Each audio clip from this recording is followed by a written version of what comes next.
क्या आपने कभी सोचा है कि हम हर चीज़ पाने के बाद भी अंदर से खाली क्यों महसूस करते हैं?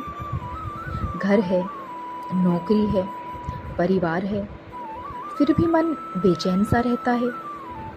और दूसरी तरफ कुछ लोग गम में भी मुस्कुराने की ताकत रखते हैं। उनके पास ज़्यादा कुछ नहीं, लेकिन शांति है। तो ऐसा क्यों? आज हम इस वीडियो में समझेंगे कि असली प्रसन्नता क्या है और कैसे हम इसे बाहरी चीज़ों में नहीं बल्कि भीतर पा सकते हैं। ज़रा सोचिए, खुशी और प्रसन्नता में क्या फ़र्क है? खुशी आती है जब कुछ अच्छा होता है, कोई नई चीज़ मिलती है, तारीफ हुई या कोई इच्छा पूरी हुई। लेकिन प्रसन्नता वो बिना किसी कारण भी होती है, क्योंकि वो अंदर से आती है। प्रसन्नता वो स्थायी सुख है जो अंदर से आता है, जो किसी वस्तु या व्यक्ति पे निर्भर नहीं होता। श्री कृष्ण कहते हैं, जो भीतर से आनंदित है वही सच्चा योगी है।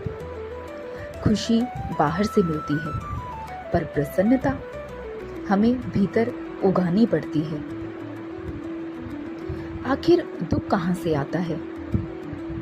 असल में दुख दो चीज़ों से आता है। पहला अपेक्षा यानी एक्सेप्टेशन, और दूसरा असंतोष यानी डिसकंटेंटमेंट।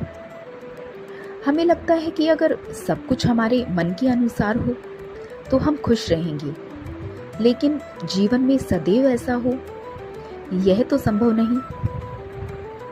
स्वामी विवेकानंद कहते हैं, the greatest sin is to think yourself weak, यानी सबसे बड़ा पाप है खुद को कमज़ोर समझना।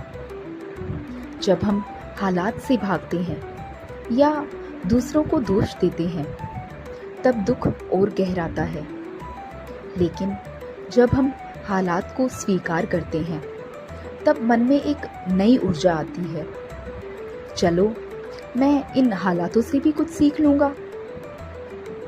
तो चलिए, अब हम बात करेंगे उन 3 आदतों की जो अगर हम रोज़ अपनाएं तो जीवन बदल जाएगा।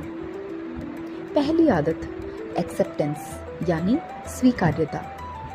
यदि हर व्यक्ति हर परिस्थिति को जैसा है वैसा देखने की क्षमता को बढ़ाए, जब हम क्यों ऐसा हुआ छोड़कर अब मैं क्या कर सकता हूँ यह सोचते हैं, तभी मन शांत होने लगता है और हमारा फोकस प्रॉब्लम से हटकर सॉल्यूशन की ओर जाने लगता है। एक्सेप्टेंस का मतलब हार मानना नहीं, बल्कि एक्सेप्टेंस का मतलब है सच को पहचानना और स्वीकार करना। जैसे बारिश हो रही है और आपको कहीं काम से बाहर जाना है। अब या तो आप शिकायत कर सकते हैं या बारिश रुकने का इंतज़ार कर सकते हैं और तब तक चाय बनाकर बारिश के आनंद ले सकते हैं। दोनों में से कौन ज़्यादा प्रसन्न होगा, ये तो आप खुद भी निर्धारित कर सकते हैं। दूसरी आदत ग्रैटिट्यूड यानी कृतज्ञता। खुश रहने की सबसे आसान दवा है थैंकफुलनेस। जी बिल्कुल, जब हम हर दिन कुछ चीज़ों के लिए आभार मनाते हैं तो हमारा मस्तिष्क खुद सकारात्मकता की दिशा में बढ़ने लगता है। आधुनिक विज्ञान भी कहता है, ग्रैटिट्यूड डोपामाइन और सेरोटोनिन जैसे हॉर्मोन्स को बढ़ाता है। बात साधारण लगती है, लेकिन असर गहरा है। तो आप आज रात से ही सिर्फ इतना करें, सोने से पहले कम से कम 3 चीज़ें लिखें जिनके लिए आप दिल से आभारी हैं। ये कृतज्ञता की ओर आपका पहला कदम हो सकता है। फिर आप जितना चाहे उतना इसे बढ़ा सकते हैं। तीसरी आदत सर्विस यानी सेवा। दूसरों की मदद करना, बिना किसी उम्मीद के कुछ देना, यही आत्मा की असली प्रसन्नता है। जब हम दूसरों को ऊपर उठाते हैं तो स्वयं भी ऊपर उठ जाते हैं। ध्यान से देखिए, जब कभी आप किसी की मदद करते हैं तो आपको एक अलग ही प्रसन्नता महसूस होती है, जो कहीं भीतर से आती है। यही है सेल्फलेस जॉय, आनंद का सर्वोच्च रूप। तो ये थी वो 3 आदतें जो अगर आप अपनाएं तो आप खुद को प्रसन्नचित्त रख सकते हैं। लेकिन कभी कभी मन बहुत शोर करता है, ये गलत हो गया, वो नहीं मिला। ऐसे समय में कुछ छोटे अभ्यास बहुत काम आते हैं। पहला अभ्यास जो आप कर सकते हैं, श्वास ध्यान।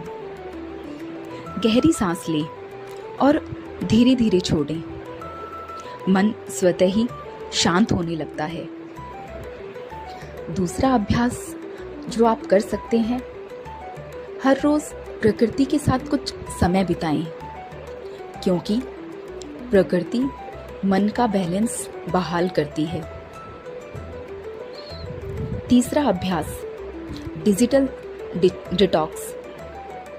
एक दिन फोन से दूरी बनाएं। अक्सर फोन में लोगों को देखकर हम तुलना करने लगते हैं।